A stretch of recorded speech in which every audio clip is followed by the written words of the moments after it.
Presented by the Making Star Wars Podcasting Network. This is the Cantina Cast, your watering hole for thought-provoking Star Wars discussion, character dissections, quote and scene analysis, honest opinions on the Star Wars news that interests you, and whatever else these guys come up with. Here are your hosts, Mike and Joao.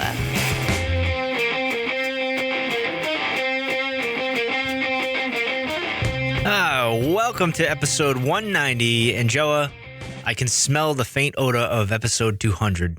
I can smell it. I can feel it. It was so close now to 200 episodes.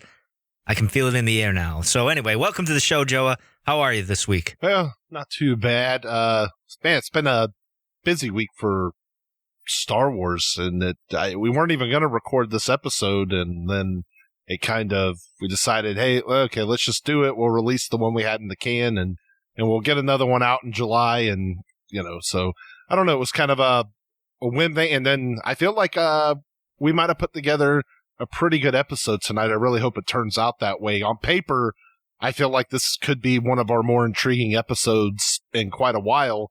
Of course, it's on a subject that I'm very passionate about, because anything with Rey in it, like, I'm all in and want to talk about it, and I can't shut up. So is our audience. So you and our audience. So yeah. Well, it's another speculation episode. So if you're wondering what we're talking about, it's the link between Rey and Kylo Ren and their special connection, and it's going to be pretty intriguing. We've touched on a lot of this stuff that we're going to talk about. We're just going to sink our teeth into it finally, and maybe flush out something. I hope we do, Joa. I don't know. Sometimes we do like the whole prophecy thing. In the whole 6 years we've done the show, we have yet to figure that out. Hopefully The Last Jedi gives us some answers to that. We tried to answer that a few months ago. I don't think we really got an answer too much. But anyway, so let's get into this. A little bit of D23. I almost said D3. What the heck am I talking about?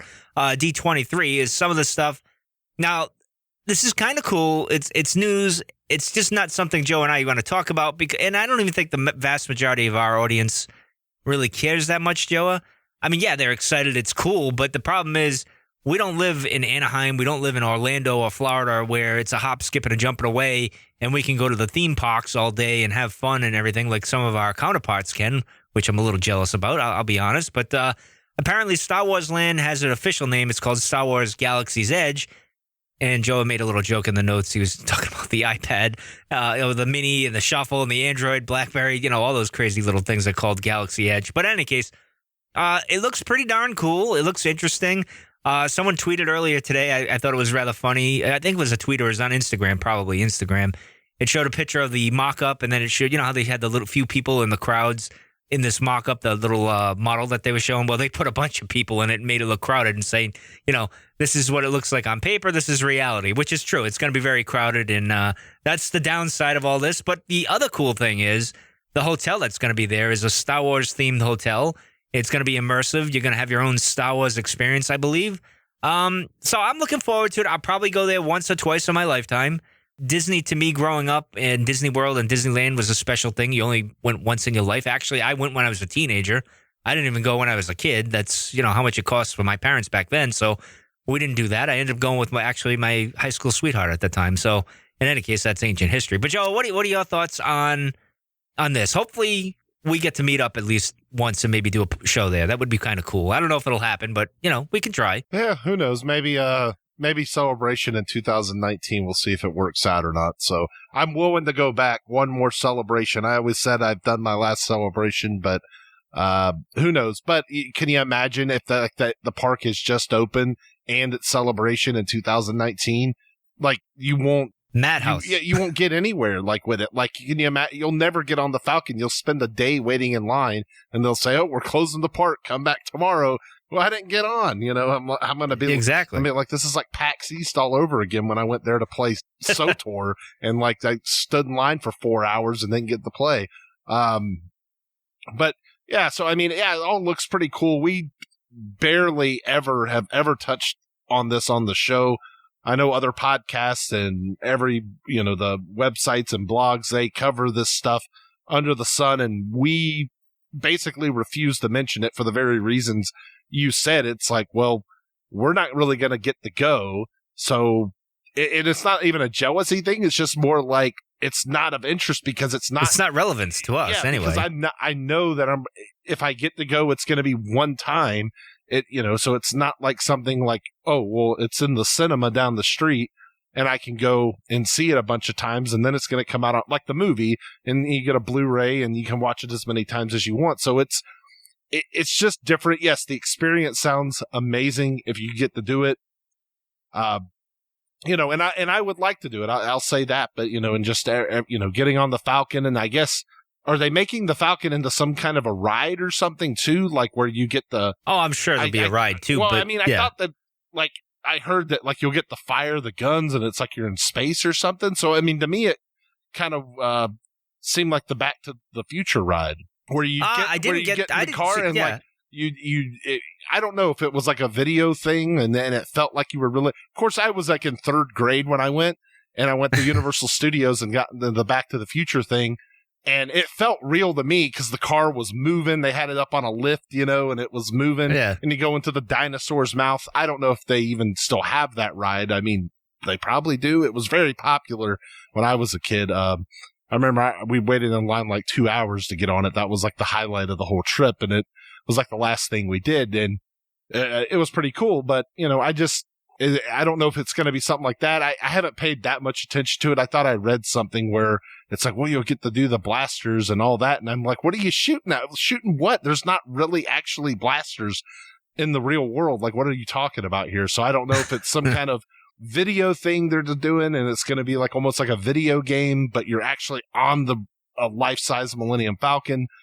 But the resort thing sounds almost as good to me, Mike, because it would just be, you just imagine there's just going to be like, instead of the Disney mascots, there's just going to be stormtroopers walking around and Chewbacca and, who knows what else. And I thought I read something where you can dress up too.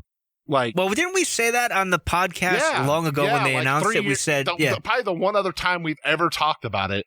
I think we did. We said, well, wouldn't it be cool, like, if you could rent a costume and, because not everybody can cosplay, but like me and you, we don't cosplay, but like we have this desire to do it, but it's expensive hobby, and you have to. Well, if you follow us on Instagram, you noticed I've been publishing the Shore Trooper from Rogue One on our Instagram because I want that from that I would love to dress. Yeah, it would cost me. Give us a it's like, hey, we'll promote you on the show if you give us a couple free outfits. I don't think that's going to happen. Yeah, that's not going to happen. That's not going to happen at all. I tried that with Sideshow. It didn't fly. I was like, hey, maybe you can send us a couple statues. We'll do some promo on the show.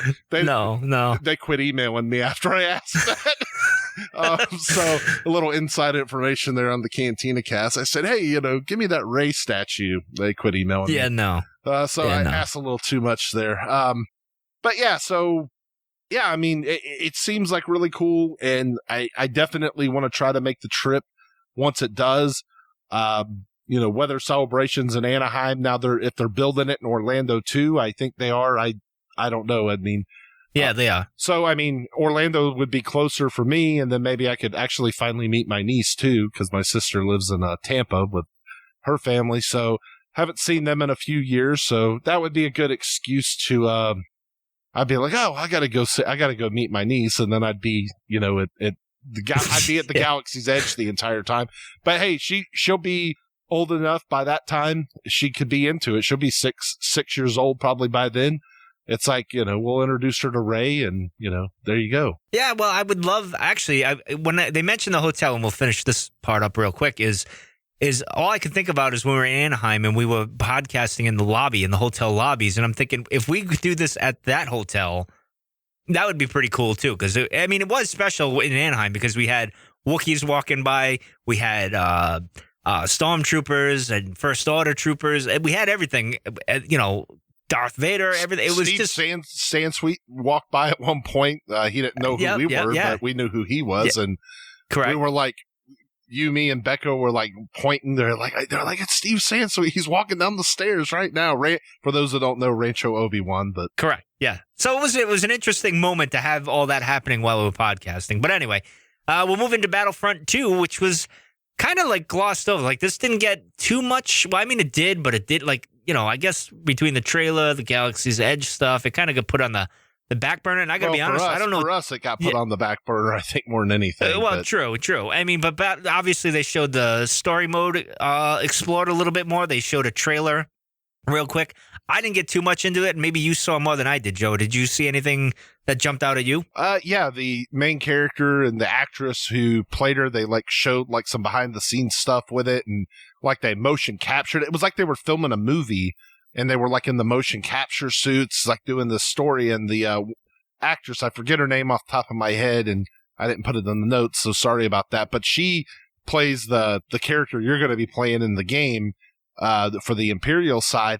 And in the story, your father is like an Imperial officer, and he's like giving you missions, and like you're wanting to like please him because he's your father, and they had all this behind the scenes stuff. So anyway, like the story mode seems really cool for Battlefront 2. It looks like there's all kinds of stuff going on and happening. So it's going to be cool to see what they have in store for this. And obviously the multiplayer, I think, is going to be the big seller on the game. And that's probably what we're going to spend most of our time doing. But definitely the story mode. And if you give me a good Star Wars story, I can get immersed in, I can sink my teeth into, and I can actually participate in by playing it in a video game.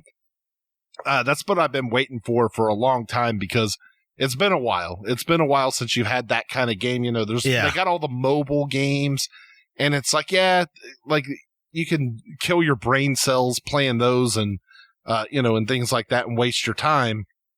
And I get some people are into it and everything. I tried them, can't get into them, just because there's not really a fleshed out story in those things, because they're mobile games. I mean, they are what they are. Well, they're brainless in a way, because you know what I've been playing, and this is my addiction, and I'm going to sadly admit this, is the SimCity Build It app on the iPhone, and I'm sure it's on the Android. So I've been building a city, and I've always liked SimCity and all that stuff. So I've been doing that, wasting my time. Sorry, I have to admit to that.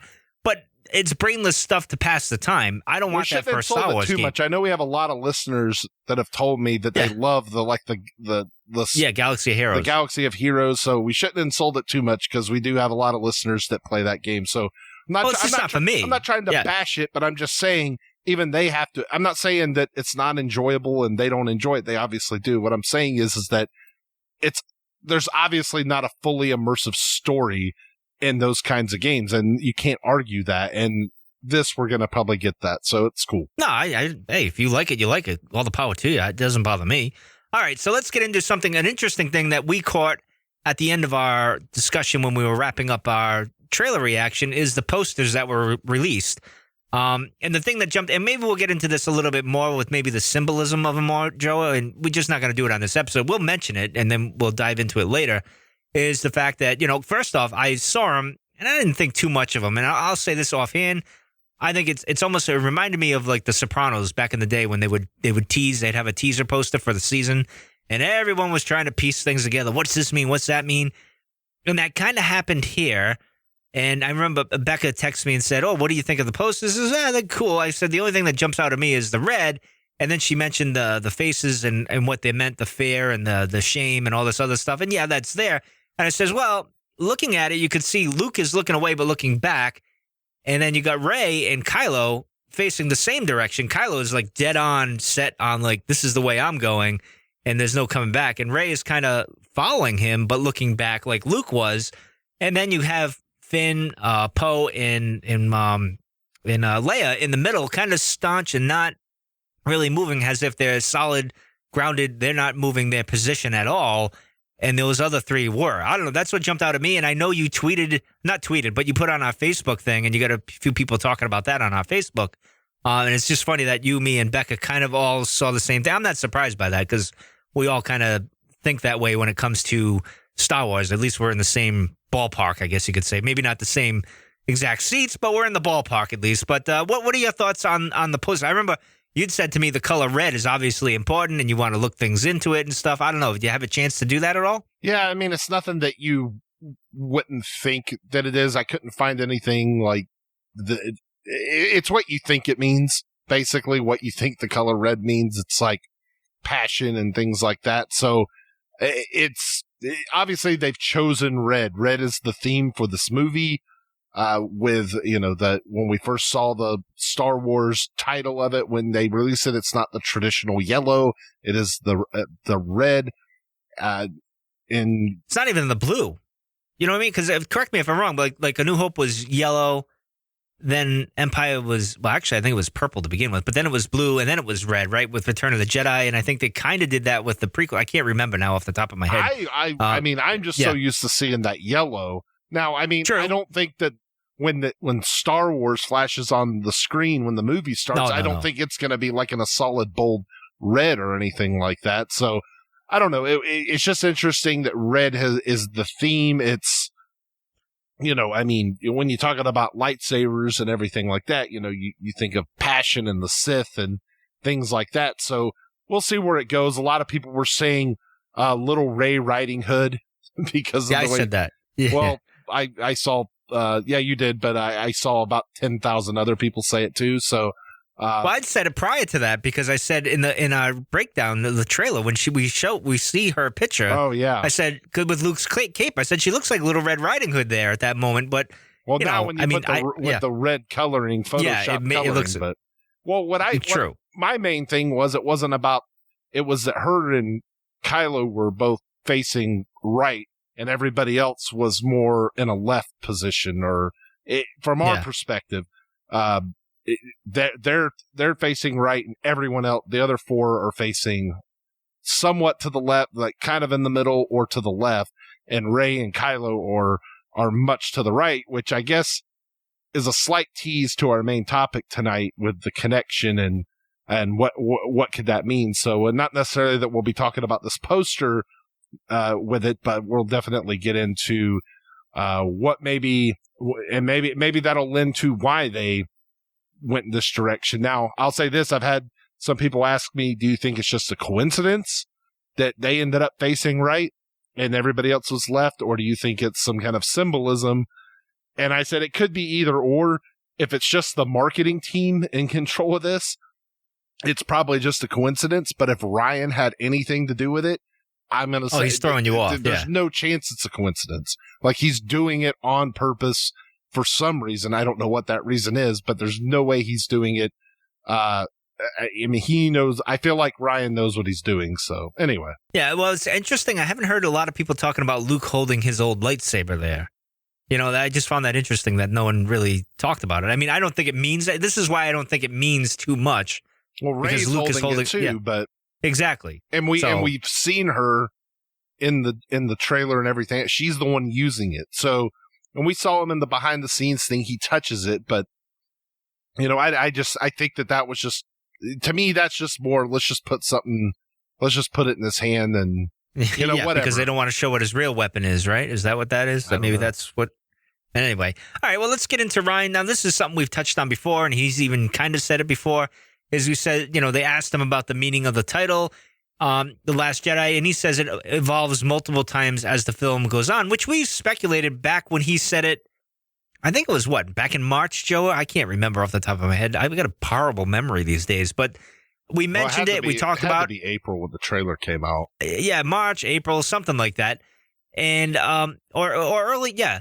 Or was it early on after they announced the trailer? Not the trailer, the title. It might have been around. I think he was on Good Morning America or whatever. Something like that. Interviews they were doing for Celebration. So it was April. I'm pretty sure. Okay, all right. So, but this is no surprise. I mean, I think that I've said this exact thing. I thought that this is what my theory was on the title, because when the title first came out in February, I know you got a text message that said, "Well, it's Luke," but I was like, that doesn't.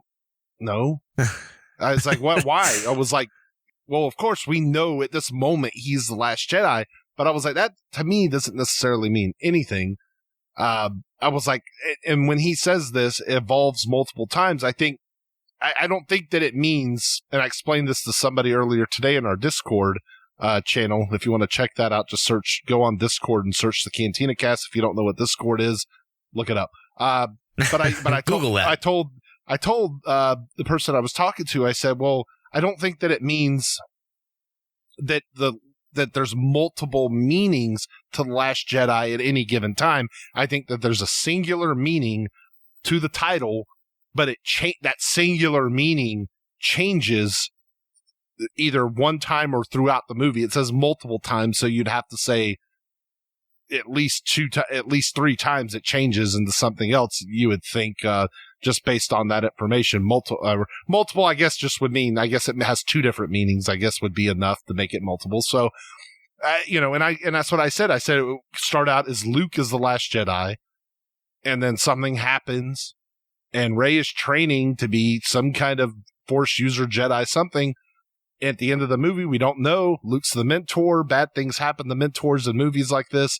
If he ends up going away for whatever reason that would be, that leaves Rey as the Last Jedi, which changes the title of the meaning of the title of the movie. At first, it was Luke who was the Last Jedi. At the end, now Rey is the Last Jedi.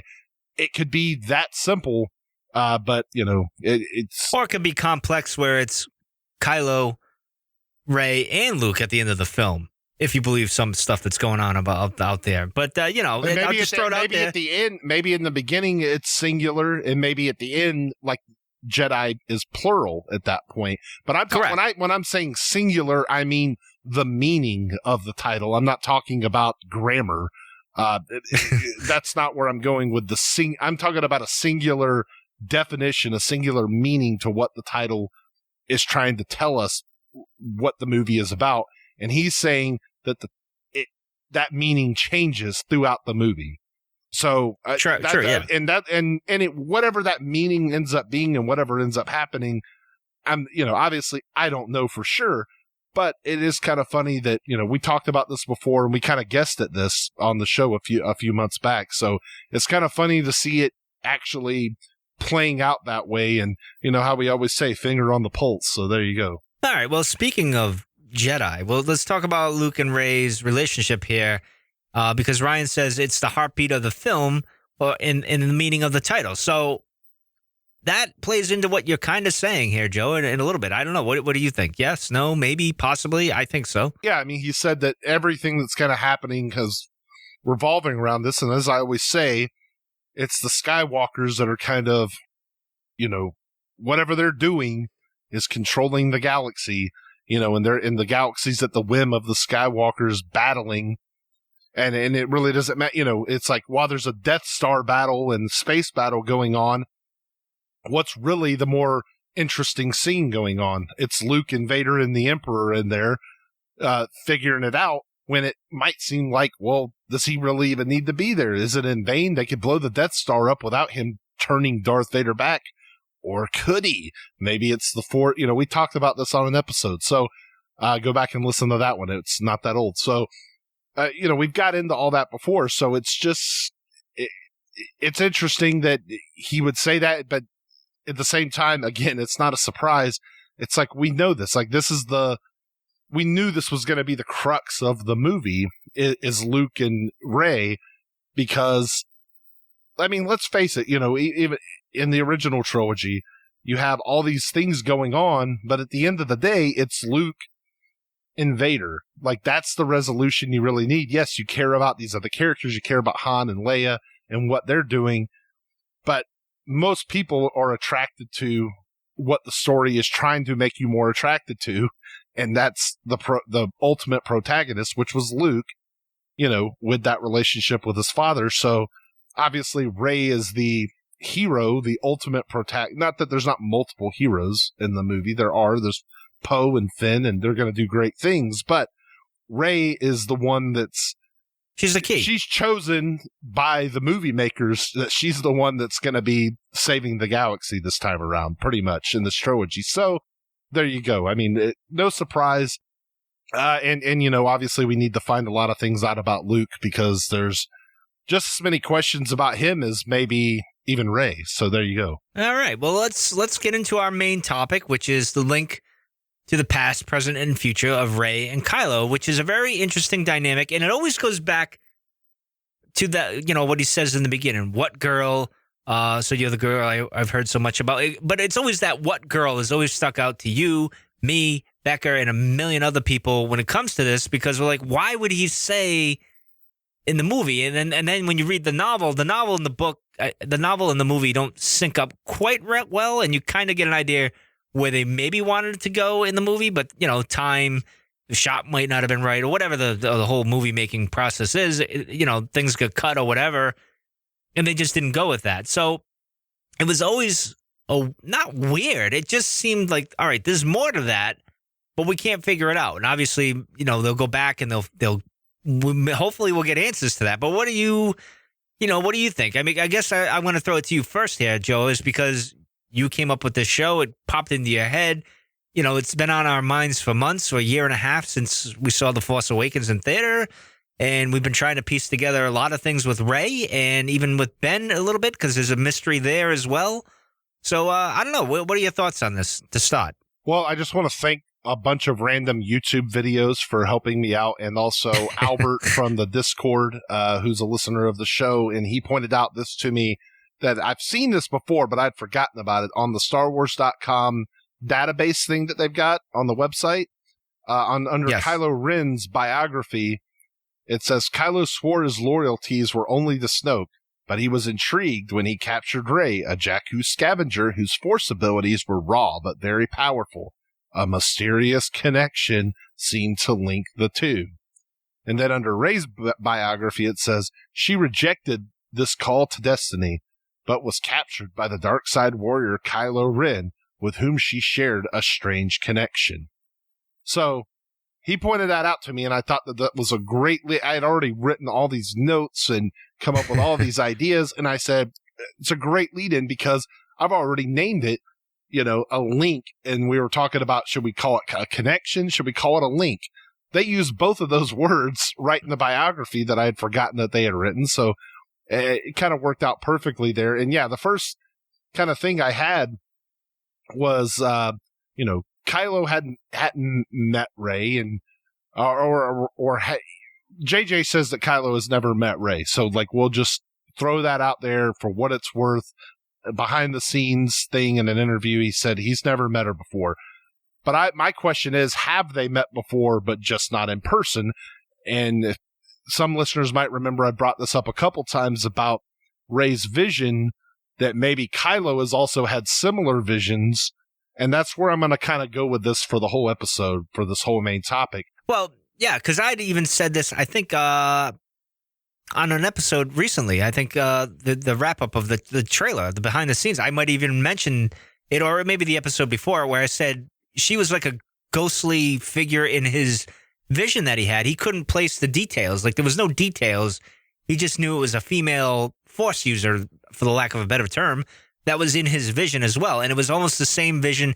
And I forget where we get this idea. I think it was in the Rey is Not a Skywalker Part 1 and 2, where we kind of got some of these ideas, with some YouTube video and stuff like that. So I kind of agree with you on this, on that fact that he's obviously had visions. And I think what he says to Snoke, if I remember right, in that argument that we were talking back and forth, you had pointed out how he responds to him when he's with Snoke, and Snoke kind of says something to him where it's almost like they had counsel on this before. They've talked about it before, but now it's coming together now. The pieces are coming together, and that's why Snoke even tells him, bring the girl to me, and he's kind of in that angry voice, all right, stuff is getting real now, and I got to figure out how to get a handle on it. I don't know. What are you thinking? What's your thinking? Well, I mean, I guess we'll just kind of go through it chronologically through the movie and the novel. We're going to be talking about quotes in the novel and things happening in the novel and the movie. We're going to just kind of tie it all together. And I guess if it happened in the movie, it happened in the novel. There's just a little bit more in the novel. So anyway, I'll go back to your original point. He says, what girl? Well, he's told all this stuff. He's gotten angry. He's, taken his lightsaber out and demolished the console of the computer thing and all that. And then he's calm down, and he says, anything else? And then, I think that this is the way he reacts. He grabs him with the Force and brings him to him, starts choking him. Obviously, Kylo was prone to overreactions. I'm not saying that. But this is also another overreaction to the statement. What if he would have said they were helped by a scavenger? I don't think Kylo's response is the same. So for whatever reason, the idea of a girl helping them and getting involved is very concerning to Kylo Ren. this is obviously just planting a seed in the movie very beginning. And that's what I'm going to kind of do with the episode here. And I'm not going to go too far into my theory just yet. It's not just my theory. Other people have this where they have this shared vision. And originally, I think maybe not originally, but on one video, it was, in Obi-Wan, Rey is a Kenobi video where they have a shared vision, but now it's spawned off and it's like, well, why does she need to be a Kenobi for them to share this vision? She doesn't need to be. Like, it's just a good idea based on its own merits that they've kind of have this force bond for whatever reason that is, and that they're kind of linked in the force in that way, and they're sharing a vision from different perspectives. So I just always thought that this was a grand overreaction by Kylo Ren, to the point where if he would have said, "Oh yeah, some old homeless guy on Jakku helped Finn and BB-8," why is he going to would he get angry about that in the same way? No, but apparently a girl helping, so I think you're right when you talk about ghostly figures. I think that there's a female figure that haunts Kylo Ren, and then I'll get more into it as we go along. Well, let me ask you this, because here, when they mentioned the YT freighter, the Carillion freighter, basically the Millennium Falcon, and then they mentioned the girl, is he putting in his head like, okay, this is serious stuff, and this is the Force putting things in play, and this is a distant cousin of mine, maybe a sister, those people that believe she's a Solo still, or something else that, because your other theory that you've had for a while, and one that I kind of believe you in a way, was that the fact that, they, like Luke and Ben were actually searching for Rey, or at least his long-lost daughter or something. They were on the hunt to find her, and they just never did because things happened and Kylo lost it and joined the dark side and all that other stuff.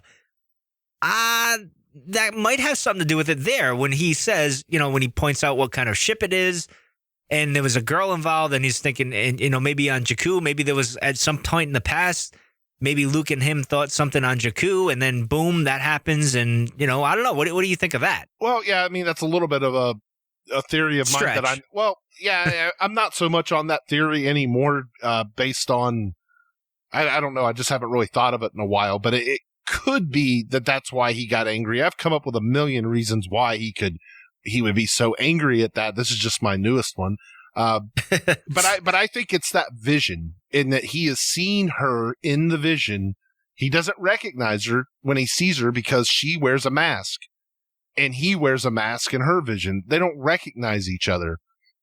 And we'll get to this, but, we'll get to more evidence of that, but, as we go along with this, but I just think this is a grand overreaction. And if he would have just said anything else, if he would have said just a scavenger helped them, if he doesn't put anything but for whatever reason, the pronoun girl and and I don't know if he puts it together that it's even the Millennium Falcon.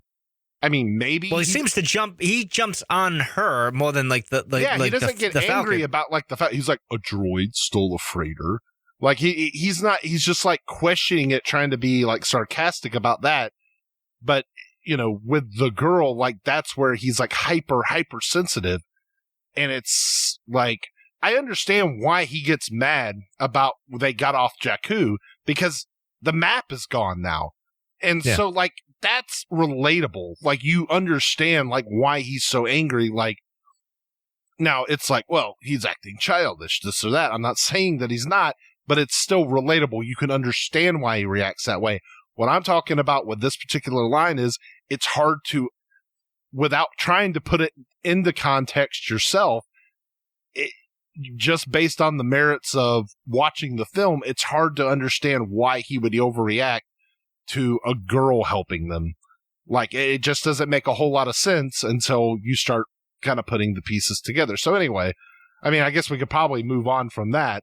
Well, I just want to mention, to reiterate with you the vision thing, because I think the vision plays a key role in all of this analysis or dissecting this here, Joe, is when he's in the rain and he's slaughtered whatever at that village or whatever, and he looks like right at Rey, and is trying to figure things out. Like, he looks like he's like confused, like he knows something's there, but he can't see it. Now, we interpret it as, okay, there was someone there at one point and all that other stuff. And I can't remember if after that he stabs the guy in the chest after that or whatever, and Rey sees that. But I don't know. He kind of looks at, and he has that pose of like, what's going on here? Is there somebody over there in the bushes or something to kind of look? So I just want to point that out. So that's where it sort of reminds me of like in Game of Thrones right now, where Bran is the three-eyed raven, and he's going back in time and seeing visions of the past, and he's there, but he's not.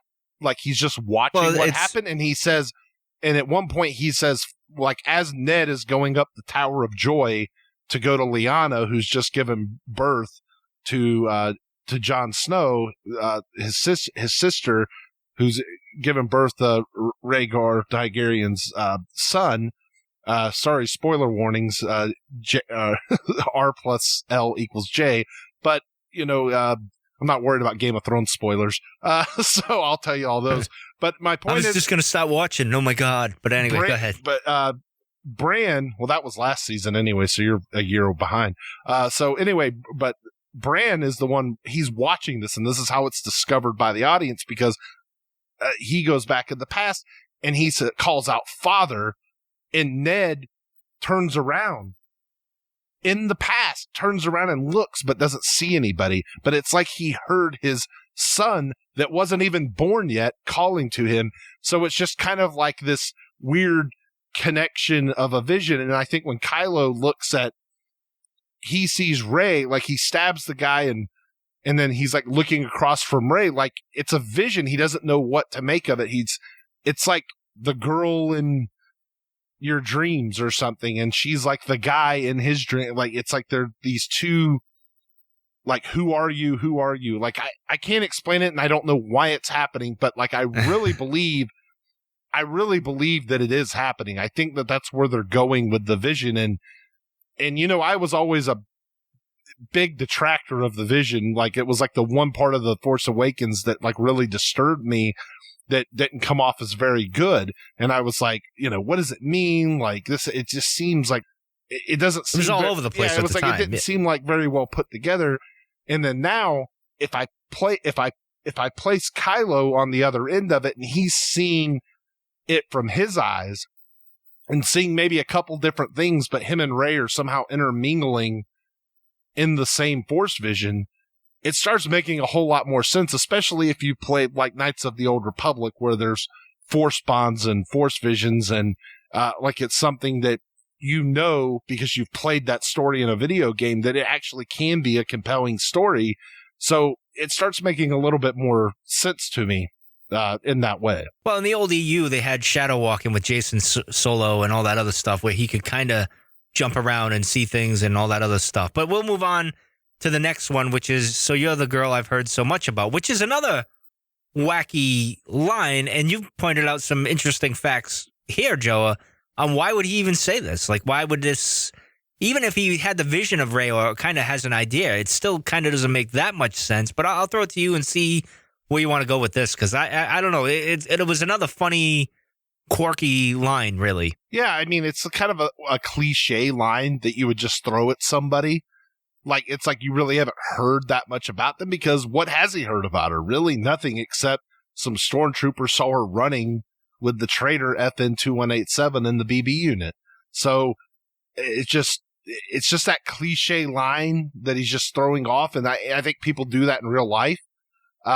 True. He might be sarcastic. It's just like, even without context, it doesn't really give much merit to the truth or anything. So, again, it's like the what girl line. It's like it's like Kylo Ren has more information than the audience does.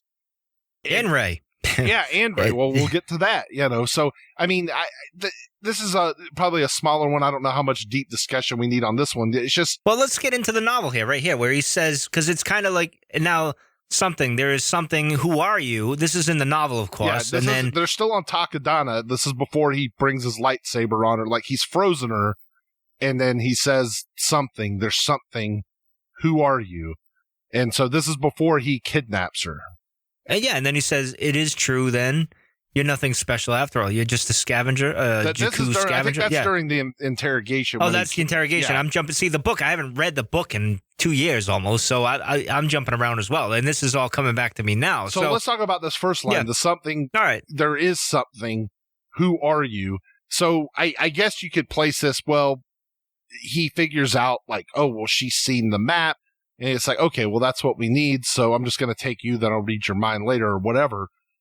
But, and I guess you could say, well, he's trying to figure out, well, if the droid would show you the map, then you have to be somebody special. You have to be somebody, and I think to be trusted. And I think in the vision, and this is where I'm going to start going with this, if he has seen this masked female, Tusken Raider looking woman, in his own vision, his counterpart in the vision, if he's seen her, then I think that he feels like this person is important. This person is important, and why are they important, and who are they, and so it's a hype level. You start building it up in your mind. What does this mean? Is this destiny? What does all this mean? And so when they do go to the interrogation, he says, "It's true then, you're nothing special at all. You're just a Jakku scavenger." Why would Kylo feel the need to be disappointed in that? Just because BB-8 decided to trust her and show her the piece of the map? Like, he seems, in the novel, he seems overly disappointed with this. Like, it's like, I thought there was something more to this. It's kind of like, it's Kylo Ren's whole idea of life. Why he worships Darth Vader. It's this whole grandiose thing. Like, my life has to mean so much more. And so everything in my life needs to be like so much more than it is. Yeah. This spectacular event that needs to happen. And if you're in my life, you need to be special.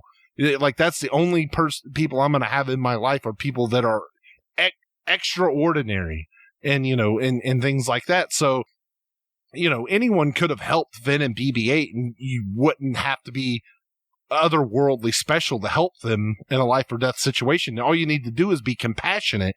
And so Rey, and she didn't display anything except that she was a good pilot when they escaped the TIE fighters. So, for Kylo to be, excited over meeting this wonderfully talented foe, and yet here he is disappointed. It seems a little, again, an overreach by Kylo Ren. Again, it seems like he's overreaching to the audience. It's like, or if you're reading the novel as the reader, it seems like he's overreaching here for something that isn't quite there yet. Well, the Force didn't really awaken in her until the interrogation started. You know what I mean? And that's when he got shaken. And that's when he goes to Snoke and that's when she escapes. And then he gets, I don't want to jump ahead and everything, but that's when things start coming together for him. Like, I think he initially thought, all right, this is her maybe, and I got to flush it out. And then he was disappointed. It's like, oh, well, it's really not her. But then when he tries to probe her mind because he thinks he's a badass and can take whatever he wants, and she fights back, and he's like, whoa, wait a minute here. And he runs to her, to Snoke, like saying, she's strong in the Force. And he's got that look of excitement, like, this is her. This is what I've been looking for. This was my vision. And I've mentioned at the top of the show, we've had counsel on this. And then, he's like, bring the girl to me. And then, he's even shocked. Like Snoke didn't even believe it. He's like, bring even you, a Knight of Ren, he's like kind of stunned by this. Snoke seems like very angry to me by the time he says, when he says, bring her to me, like that. Like he's annoyed at that point. Like he's like, it's more than an annoyance, in my opinion. He's angry.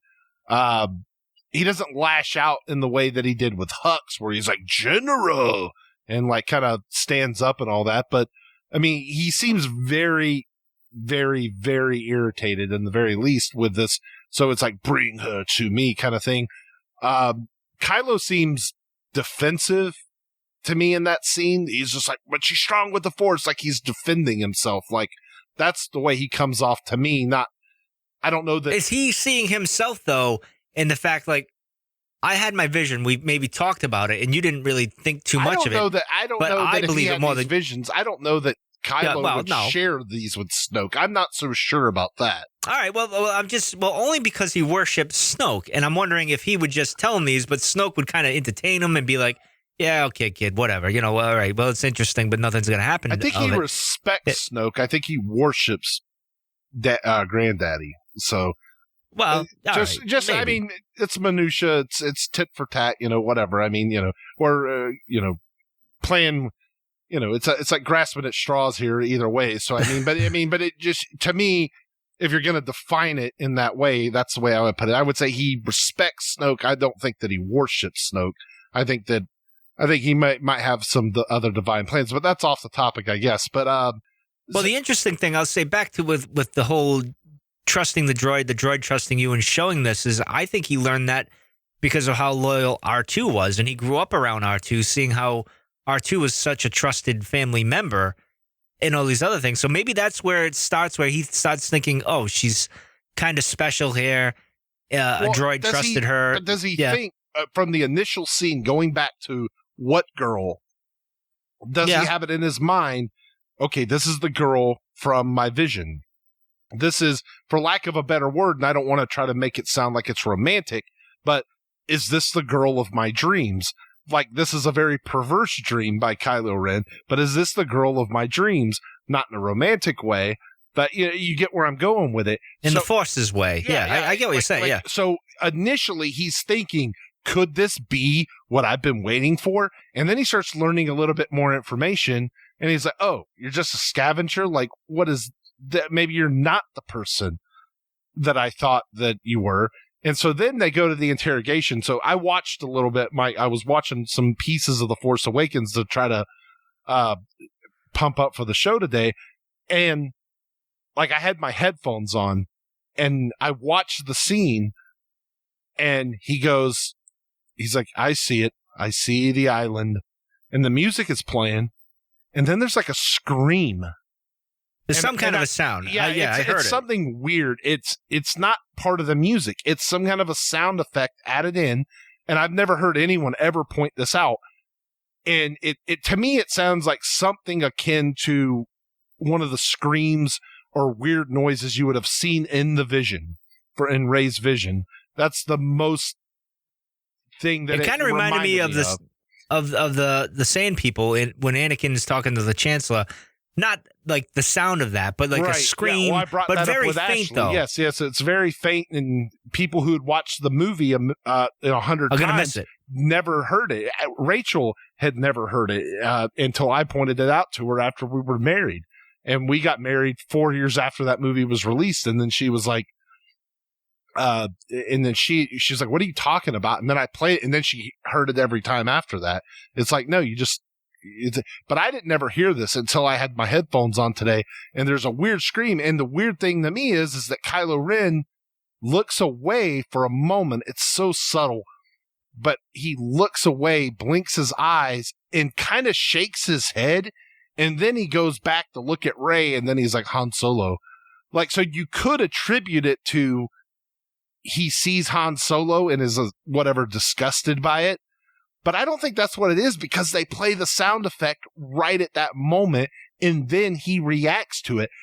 I think that he saw part of that vision in her mind that was too reminiscent of the vision that maybe he sees. And that's where it disturbed him a little bit. That's where I'm going with it. That's my wacky, crazy theory, and I'm going to harp on it. But well, it's either that. Go back and watch the interrogation scene, guys, and put headphones on it. However you have to watch to be able to wear headphones, because you'll get those extra sounds with the speakers close to your ears. But right after he says, I see it, I see the island, and then there's that pause before he goes on the Han Solo. Watch it, watch his face and what he does, and listen for the sound. It's some kind of a scream, an animal wailing or a scream or something. It's kind of an awful noise, but it's there. The sound is definitely there. The only question is what is his facial reactions? Is it because of the Han Solo thing that he says next, or is it because of the sound? And what is that a sound attributed to if that's the case? So I've never seen anyone ever talk about it. And for the movie to be a year and a half old and I just discovered it today. It was a pretty amazing discovery to me. I was really excited. So go check it out, guys. Well, see, now, I don't know if it's because my mind's been poisoned by recent events and what we've discussed earlier today, and I'm not going to get into that, Joe, because it's kind of spoiler-ish. But I took it as he sees something that happens on Oct 2 because he's mentioning the island. That's how I took it.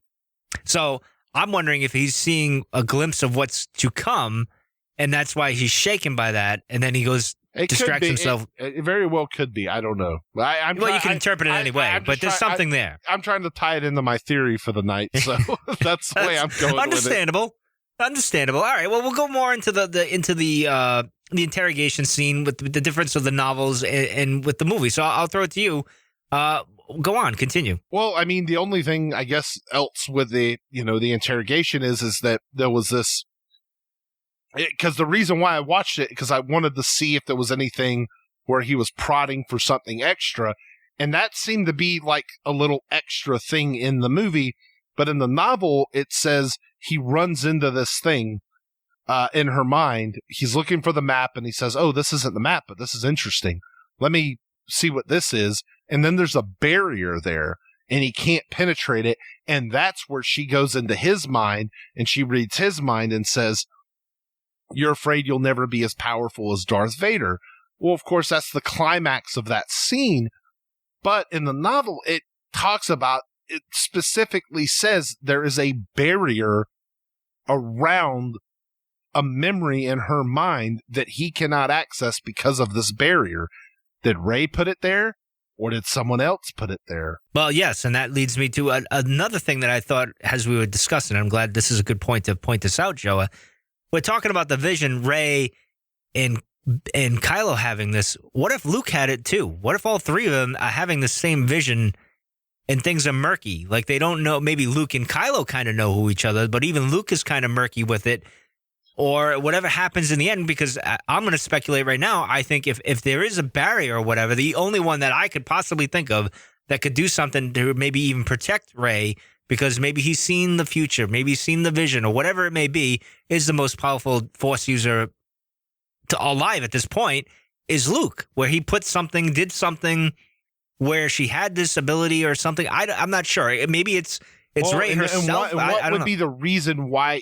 Because who else could, and who knows that Kylo could read minds, and who else would have Luke and his mom, and who else would have the ability to do anything about it? The only answer is Luke in both situations, and he knows this is Kylo's gift, reading minds. So, and Luke is probably the only one powerful enough to stop him from reading somebody's mind. So, according to the novel, it's not necessarily Rey who stops him. It's this barrier in her mind. Now, maybe she created it out of... It's possible. Maybe not with the Force. Maybe it was some kind of sorrow or some other thing.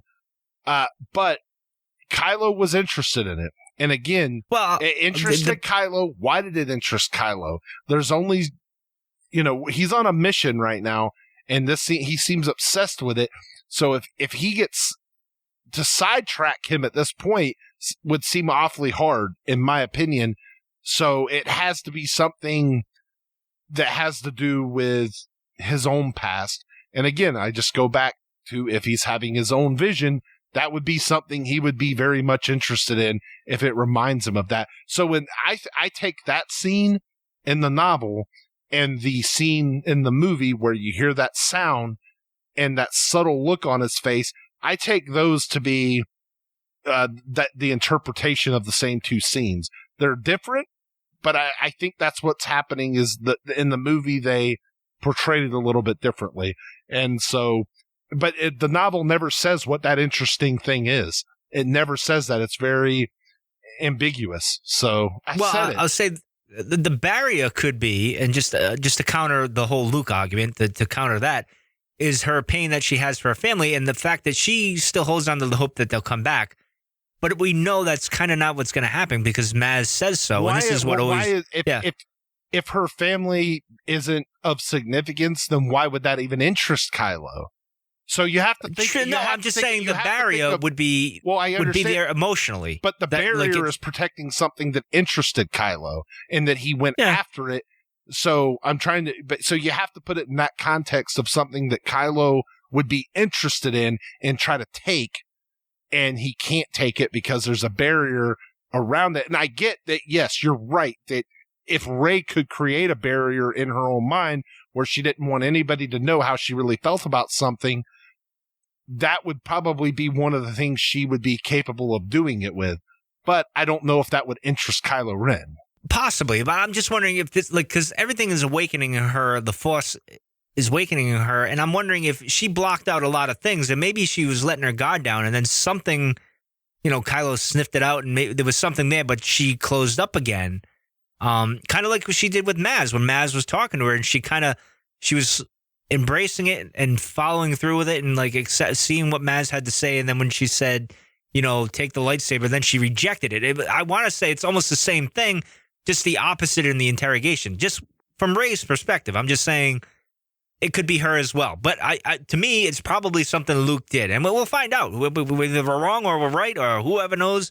It could be something completely different. It makes a lot of sense because, we've always talked about what could turn her against Luke, at least for a short period of time. Truth. And yes, lies, hiding the truth, manipulating of the mind. If Luke manipulated her mind, and the way basically Kylo Ren intruded her mind, it's an ultimate violation, and she would have every right as a character and a person to get angry about it.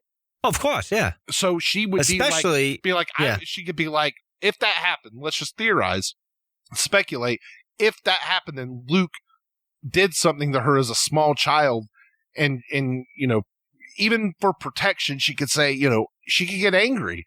And she could say, I was a child and you did this to me and you what you did was no better than what he did to me.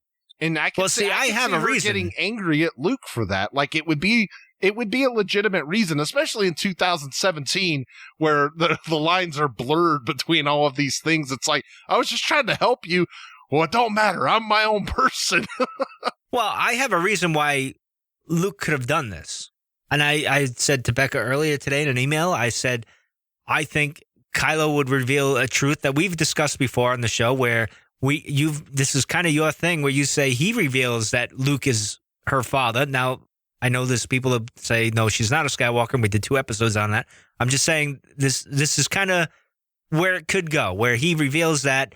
And Luke hid all this because in the past, when we get to Bloodlines, everyone thinks Kylo already found out about Darth Vader and Anakin Skywalker, and maybe that's caused the chain of events. But I think Luke actually was honest with him and told him about it, and maybe that intrigued him to go to the dark side.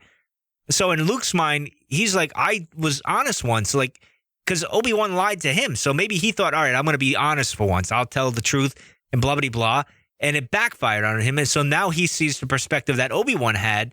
And what Yoda was saying, you weren't ready for the burden of the truth. So that's what Luke does here. And of course, he'll understand why Rey gets upset and goes off and maybe goes off with Kylo. I don't know, judging by that post-it thing, if Ryan's involved or whatever, and things get flipped upside down, like Daisy said in an interview and everything. And we don't know what the hell is happening. Luke maybe goes off on his own. We never see him until the end of episode 9. Daisy, Kylo and Rey are kind of hanging out and getting to know each other as cousins and getting ready to take down Snoke and everything. And then, everything's a mess and we don't know what's going on. That might happen. Who knows? It's just something I wanted to throw out there. I don't know if you have any comments on that, Joe, or anything like that, but I just thought it's interesting where they could go with all this. But anyway, continue, sir. Well, it's obviously stuff that's crossed my mind. I think pretty much every crazy theory, 99% of them, I think have probably at least ran through my mind, even if I don't say them. So, well, we always throw them up against the wall and see what kind of sticks. Sometimes it's like those old little figure, like the little octopus you'd throw all those silicone things, they'd stick and then they'd fall down and eventually they fall off the wall. That's what kind of happens with our theories. None have actually really stick and stayed. But anyway, we'll move on. So let's get into what Obi-Wan says. Are we going? Where are we going? Where are we? We're lost. Oh, I know where we're at. But Oh, all right. Well, we'll continue, sir. Then take over. So just finishing up between the dialogue that I think is important. He tells the stormtrooper she's just beginning to test her powers. The longer it takes to find her, the more dangerous she becomes. And then in the novel, when she takes the lightsaber, he says, "It is you," Ren murmured. His words unsettled her. Not for the first time, he seemed to know more about her than she did about herself. And so this brings, this kind of is tying the whole thing together with the vision. And it's like he finally realizes when he first heard, he said, "What girl?"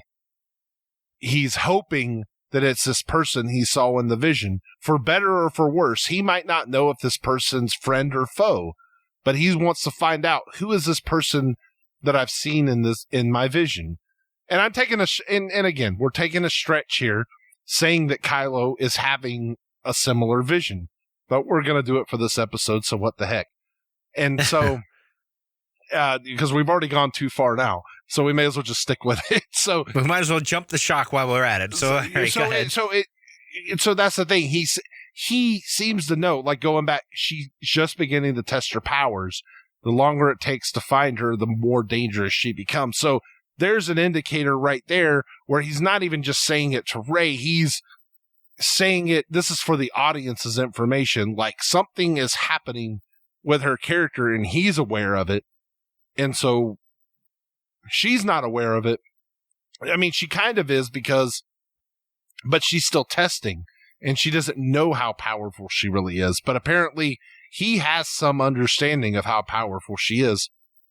And maybe, again, because of what maybe he has seen in some kind of a force vision. So, and then when he says it is you, it's that culmination of what girl to it is you.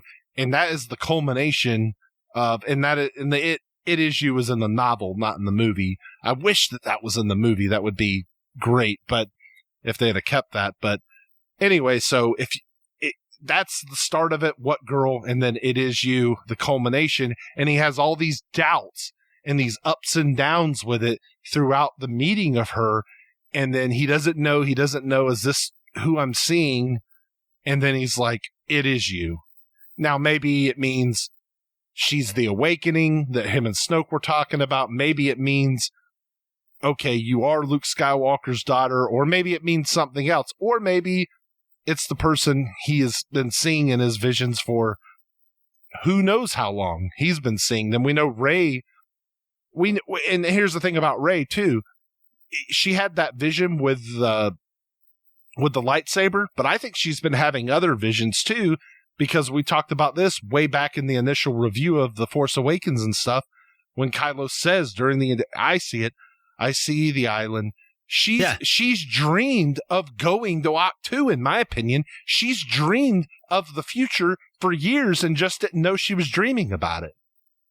Exactly. It's basically like, I'll use Ezra for, Ezra, our favorite buddy there on Rebels there, where he's having the vision, but he interprets it all wrong and doesn't know what to make of it. And I imagine Rey, who's not aware of her abilities or the Force so much and doesn't have much control over it, is having those same feelings, doesn't know what it is. She's thinking it's just a dream, kind of like Obi-Wan says, it's just a dream. It passes in time. She's treating it like that.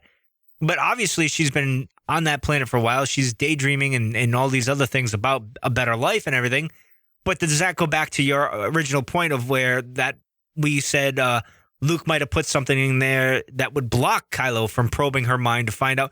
Because it's almost like if she's dreaming of this island, then she was there at one point, and Luke did something, she doesn't. I don't necessarily agree with that, Mike. I don't think that it means she was there.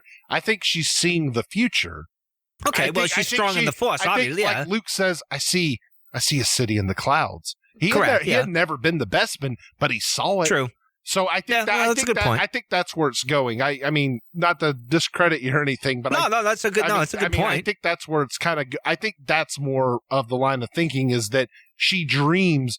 Now you could say, well, she's on a desert planet, and of course she dreams of water and islands. But I think it's way too much of a coincidence that she ends up on a mountain from the sea which in some cultures is the beginning of all life, which is the beginning of the Jedi Order, the mountain from the sea and things like that. It's too much of a coincidence in my opinion. And, but yeah, I think she has dreamed about this, and maybe she's dreamed about that for many years, and she didn't see them as Force visions. She just thought they were just dreams when she was sleeping, or daydreaming even maybe. Yeah, absolutely. No, it's just interesting that she would have, I get, but why would it be? My point being is the connection with Luke. If Kylo ends up, or anybody else ends up finding them on Octu, maybe he ends up making that connection because they're able to decipher something out of that. He's able to decipher something out of that vision and say, okay, well, I know what it looks like. Where could this be? And maybe he describes it to somebody, and maybe somebody's been to that planet before, and maybe that's how otherwise, what did they do? Did they just put a tracking device on the Falcon? Not this ship, sister. Yeah, well, it's possible. You never know. All right, well, let's move on to some speculation here, and I'll throw it to you because this looks like something you were coming up with. We've been speculating the entire show. Well, but yeah, I have it titled that way. We're going to bring Obi-Wan into the realm, is what I'm getting at here. So, Rey is a Kenobi, confirmed. Obi-Wan says, if you choose to face Vader, you will do it alone. I cannot interfere. And Mike, we've had this discussion before. Why couldn't Obi-Wan interfere? And, we kind of have our theories like, well, he didn't want to reveal himself to Vader, that this was a possibility, and the Jedi could, keep their consciousness and things like that, I think is where we go with that. But could this be the same sentiment Luke has? Like we've talked, where we've talked about that, where he's able to control his anger around Kylo because of the deeds of the past, and he won't be as forgiving with his nephew as he was his father. So this kind of puts a spin on the old Kenobi line. It's not really cosmic force mysterious. It's more like a real life relatable thing, like where Luke's like, if you go, like, I can't get involved. I can't fight Snoke. I can't fight Kylo. I can't fight Ben. You're the one. Because I'm going to lose it. You're the one who has to do it, because if I get unleashed, and this goes back to the power of Luke Skywalker, if I get unleashed on this galaxy, you're all going to hell, basically. So pretty much, like, I'm going to take out the 30 years of anger and frustration it's like on all of you. He's like, you thought Star Killer Base was big? Yeah. Wait till you see what I'm going to do. But I don't know. And then it's funny because now I'm thinking of that poster where Luke is looking away, and I'm thinking, like, where could 8 go, and what could happen at the end of this movie? Because I still think Luke is going to survive, and I think he's just going to go away at the end of this movie. This is based on nothing other than my own imagination. How many times can here. he go away, though? Like, how can he just? Well, no, because I think he just walk away again. Like, at what point are we going to quit forgiving this guy for walking away again? Well, it depends on what happens. Like, maybe he helps Rey out and he's going to train Rey, but Rey goes off with Kylo or whatever happens, and he decides, well, I can't really get involved, and he walks away. That type of thing, you know what I mean? Like, I can't get involved. That's where basically I'm going. Like, I think Luke maybe trains her, shows her the ways of the Force and all this other stuff, but she's got to make her own decisions and choose her own path. Don't you think, though, if Rey, if she flirts with the dark side and she's tempted, that's one thing. Luke was tempted as well. But don't you think there are just millions of new little girl Star Wars fans out there that their hearts would just be broken if they turned Rey to the dark side?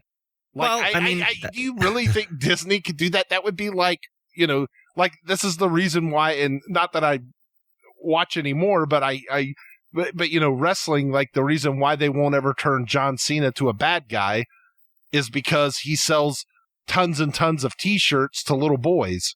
And if you turn him into a bad guy, he ain't going to sell as many t-shirts.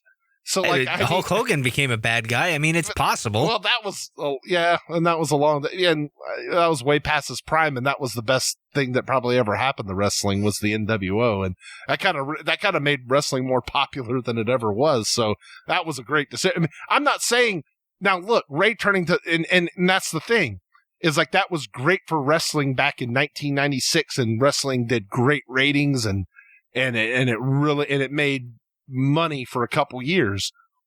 And that's a good point, Mike, that you brought that up, because Rey turning to the dark side could be a phenomenal story. It could. Now, I'm not saying she would have to turn back, I think. But she's the redeemable one. I don't think Kylo is. Yeah, I mean, she would kind of do what Luke did, and she actually turns and then comes back in enough time, and then she still has life to live. So she would kind of do what Vader and Luke never did. Vader turned back and then died right after, and Luke never really went all the way. She'd do Darth Revan, basically. But yeah, is what would happen. Yeah, it could be a phenomenal story told in the right way, and could be great. But at the same time, it goes back to my, the way Hulk Hogan, it was a great storyline and it made him tons of money. But it goes back to why they won't turn John Cena, because they don't want to quit selling T-shirts to 5-year-old boys. So it's the same thing. It's a give and take. Would Disney actually allow her to more than flirt with the dark side? So I guess, if it was me, one of the questions we have is there a chance? What percentage chance do you give? And what's your take on that? I would give it like a 20% chance. I would do it for the sake of like being the one that rips the little girl's heart out, in a sense, not because I'm mean, although it sounds like I'm mean. More or less, it's a life lesson that good people do bad things and good people do turn, and they also are redeemable. That's a valuable lesson. Now, we've already done that with Anakin and Vader. Would we do that again? I don't know. I mean, that story's been told, but Star Wars is repeating themes of each generation. I get that. But you want to do something different. I don't know if that's necessarily the way to go. Where it would be interesting is with Luke again. Like we said a couple of shows ago, he appears bad to the general audience right now, but he really isn't, because he's more of in the middle. He's not a real Jedi anymore. He renounced it, and Rey is the Jedi. You know what I mean? And then actually, in my mind, Rey turns him back and saves her father, just like Luke saved his father, and he becomes a Jedi once again. And then we go on to episode 10 or whatever. He dies in 9 or whatever, however you want to write that out. But that's a possibility as well. I don't know. What would you give the percentage if she was going to turn bad? I don't think it's that high, to be honest. I think 20% is a high number, in my opinion. Yeah, I think it's absurdly high myself, to be honest. I would give it a 3% chance of happening. I don't think she's turning to the dark side. I think that it's something she's going to have to contemplate with. I think that she could get mad struggle at Luke. Like Luke. I think she could get very mad at Luke. I think that she could walk away from Luke, but I don't think walking away from Luke is necessarily turning to the dark side. It doesn't have to be the same thing, so it could lead her to go to the dark side, but it doesn't have to mean she goes all the way. She could just say, well, I don't want your help anymore. I'm going to do things my way. Which Luke did. And a very good point. And that's what Luke did. He kind of did things his own way and found his own path and used compassion and love and the Jedi way. And maybe Luke has forgotten those things and, is a broken man and all the things that broke him. It could be understandable, and our buddy Albert said in our Discord channel to me today, he said, well, I think, either way, whether Luke is his or not, he's like, I think Luke was married at some point and that Kylo killed his wife and that it really broke him and broke his heart. And I said, hey, I was like, nobody can attest more than I can that would break a man, to lose your mate in life. Like, I mean, I can attest. And he was like, oh, I didn't mean to. And I said, no, I brought it up. So he's like, I wouldn't go. But that's a story that was told in the EU anyway. But you know what I mean? That was done in the EU. And I'm not. You could, basically, I think visit it. Yeah. Especially, I think. Now, look, if Rey isn't his, what's the point of giving him a wife? True. Like, I don't know. I mean, I think you losing the Jedi Order is probably enough to send him over the edge and break him to lose everything that he failed his masters. He failed the Jedi. He failed Obi-Wan and Yoda and even his father. He couldn't rebuild the Order again. Like, all those generations he let down, like, it just fell apart. That could break him as well. It doesn't necessarily mean a woman did it as well, but you and I know as men, it's a lot easier for a woman to break a man than it is for, let's get back on track with Rey and Kylo here and wrap this up. I think. Will they fight? Will they fight in The Last Jedi? I think it's a high probability. Well, it's actually interesting because Luke and Vader didn't fight or confront each other in A New Hope. I mean, yeah, there's the comic, but we won't discuss that debacle there. I mean, it never sat well with me. But in any case, it was by piloting and, with the Death Star and everything, in Empire Strikes Back, of course they did. Could this be the episode where they don't have that confrontation? Maybe they have words. I think they'll fight. And I think if they do fight, I think Rey loses and Kylo would win because this is, the hero's got to get knocked down now. And the bad guy's got to kind of and you can't have Kylo go down 0-2 because then he has no credibility going in. Correct, going forward. 9. Like, there's no way. Well, if they're going to fight again in 9, there'd be no. Which, if they fight in this movie, I'm not so sure they would fight again in 9. If they have a lightsaber duel in this movie, what would be the point of having them have a third lightsaber battle? Now, it could be like, okay, here's the payoff, here's the grudge match. It's like the Warriors won the first championship with the Cavs, and the Cavs won last year, and then the Warriors won the rubber. It's like the rubber match, and it's like best out of 3, right? And that's what they call it. It's like, here's the rubber match, and let's see who really wins this. So I guess they could do that. Yeah, I think that they're going to, I would assume that they fight. I guess it's not confirmed that they do, or I guess it's not a given that they do. But if they do, I think Kylo would be the seeming winner of that fight. And we already talked about, will Rey be tempted by I think there's no doubt she'll be tempted by the dark side. And maybe, we talked about, could she seek that?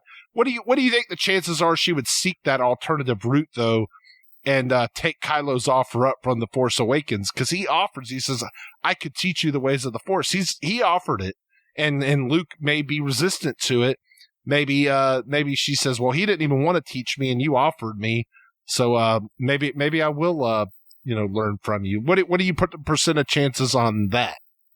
0. I don't think that'll happen at all. Even if Kylo, maybe he's not even saying, hey, I'm dark side. Let's do things like different, like maybe. So this leads me into the other one. Is it too early to turn Kylo in 8?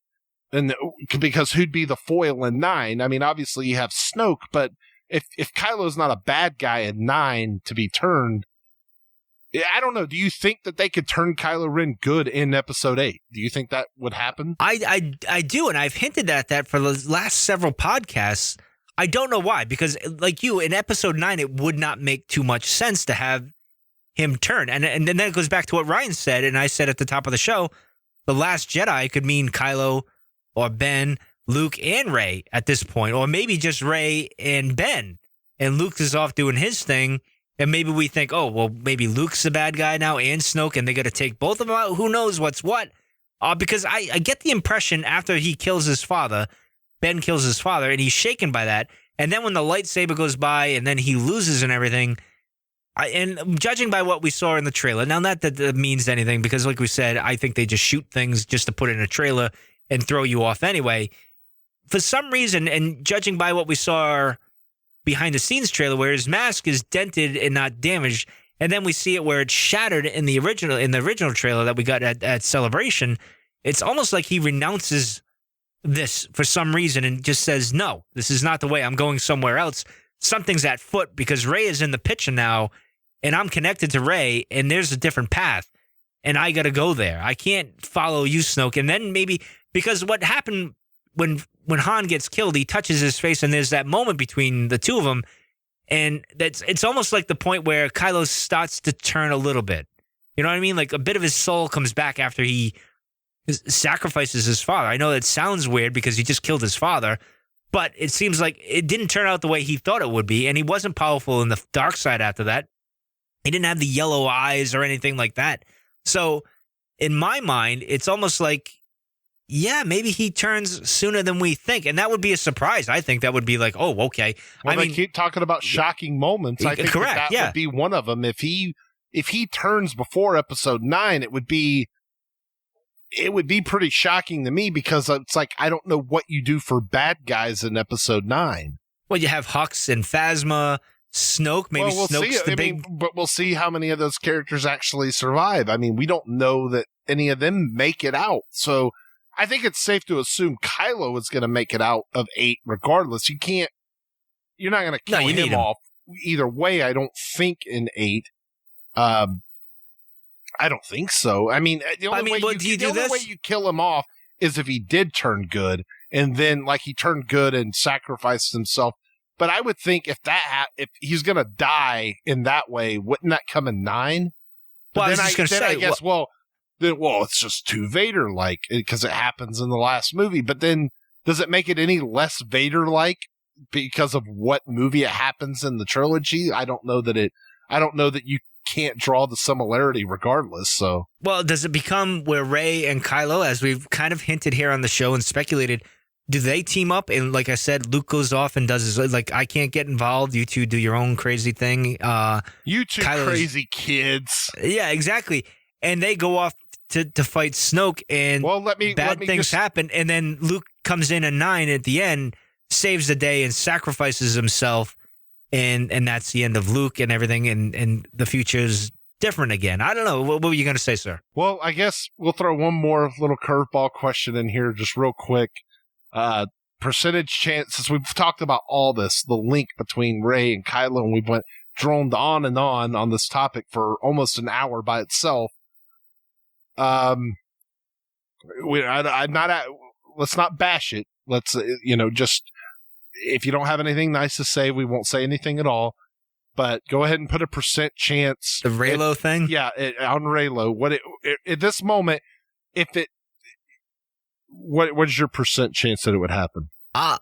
Based on everything we've gone over tonight, and this is going to sound weird. This would assume that Rey is not a Skywalker, so you're taking your own bias out of it because this is not Game of Thrones. Even though Luke and Leia kissed once, we're not going there with it. So what do you think? No, I would say based on everything we discussed tonight, and as much as we said Rey is a Skywalker here, you could take her out just as easily in this argument that we made tonight. And you could just say, all right, there's a strong Force connection for these reasons, da-da-da-da-da. Kylo's vision, and it's just their Force soulmates in a way. And that's why this is that. This is the counter argument to her being a Skywalker is that she's just strong in the Force, and she's meant to be with Kylo in a way almost like saying Padme was meant to be with Anakin at this point. And they do their thing, and they fall in love and everything. I would say, based on our discussion tonight, and I don't even like this, I'll say it at that. I'll say it's about 30% that she's just, not a Skywalker. She falls in love with Kylo. They become the new Jedi, and they destroy Snoke, and Luke saves them in the end, and they go on, and they carry the Skywalker line. I'll leave it at 30. I'll leave it there. But what do you think? I think based on Ryan saying that there's not really a huge romance factor and things like that, and then taking into the account tonight, I would give it a 0% chance based on what Ryan said, but based on our discussion tonight, as you did, I'll raise it a little bit. I will give it a 9% chance of happening, and if it does happen, I promise all you Reylo fans on Tumblr who complain about us, I will eat crow, and I will eat crow on this podcast after it happens, whether it's an 8 or 9, and I will apologize to you a million times over, and then I'll never watch the movies again. So that's what will happen. So I'll apologize. I'll never podcast or watch them. No, I'm just kidding. I don't know. That could actually happen. I don't know. We'll see how I feel about it and how well if they pulled it off. I really don't think it's going to happen. I don't think it's going to happen, but based on our discussion tonight, it seems like that there's a connection between them, but this is the thing. It's just because there's a connection between two people, it doesn't mean that it's a romantic connection. Oh, I agree. And just because they're, two opposite genders doesn't mean, if they have a strong bond together, it doesn't mean that they end up having to be romantically linked or to be honest, or like I just think if they end up being a couple, if they're like this new power couple of the Force and they go off to fight Snoke, this is like, I hate to put it this way because I know it pisses the Reylo people off, but it's like Edward and Bella just going and fighting the Voltari. Like it's just like, that's what it seems like. And, and Kylo already looks kind of like Snape from Harry Potter, and then it makes you think all those bad Harry Potter fan fictions, and it's like, oh my God. I don't think it'll happen, but I'm just saying, if you take out the Skywalker element in our argument tonight, you could make that connection. That's why I went high with it based on this. But you always think, because this is the thing, people look, romance and being in love and everything, it's a very important thing for people. And so it's, with these characters that we love, you want them to have happiness. And what's one way for them to have happiness is to have family and, to be, have their own family and be happy and get married and have children.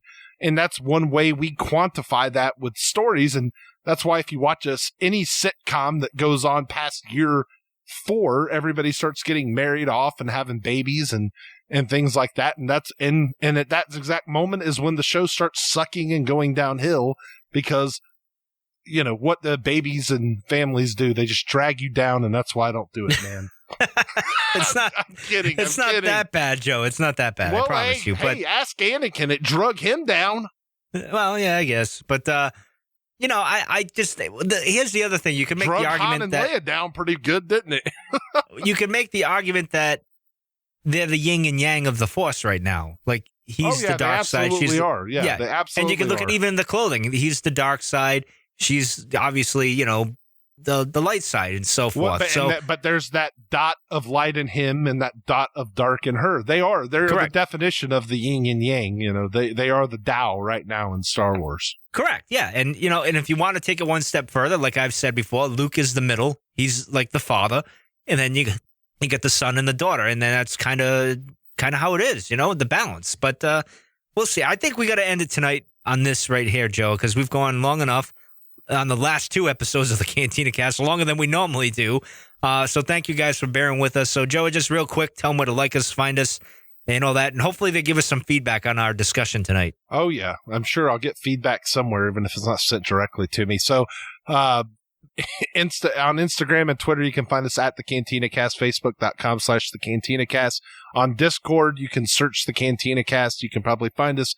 And then, leave us a review on iTunes or whatever podcatcher you listen on, and cantinacastfanmail@gmail.com if you want to shoot an email over. And that is going to do it for this episode. Apologize for it being long, but due to the subject, these things happen. So take care. We'll see you guys next week.